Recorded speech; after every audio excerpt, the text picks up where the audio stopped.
It's really been hard when we don't feel safe even using our own backyards because we don't know who could be on the other side. My name is Patricia Rodriguez, and I've lived here for about 16 years. It's been a lot of times people using the alley for a lot of different activities. We have found a number of syringes. We believe there's been prostitution happening in our alley.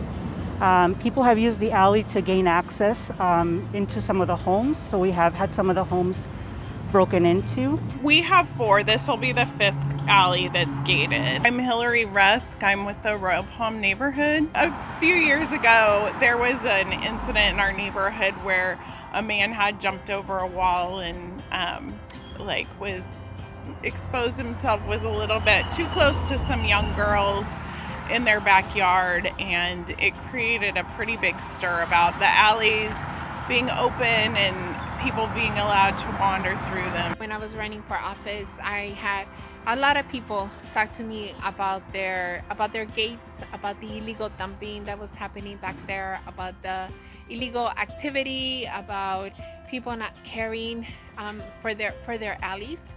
And it was something that people wanted to see change. The attention came to that, and so we basically developed a pilot program in this neighborhood, and one of the first gates that was installed is right here behind me. The idea behind it is to make it a little more secure for the neighborhood to feel that they can control what's happening in that alley.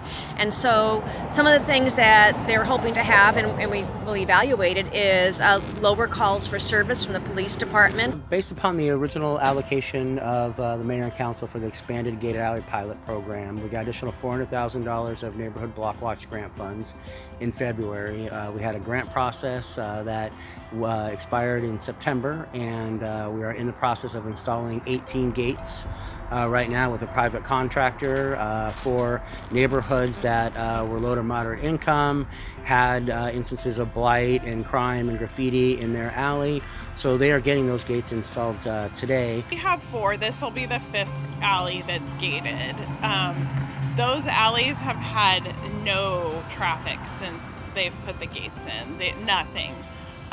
There's several people who have cameras and they monitor them, and they have had 0 people in their alleys except for people who are supposed to be there. Yes, we're getting very good response when we were out there getting signatures. Even though we were in the middle of COVID, neighbors still went out there to talk to their neighbors and ask them to sign the petition, because we need to gather signatures in order to install these alleys. And everyone that we've spoken to has been delighted and excited and happy and very proud to be part of this process to making our community safer.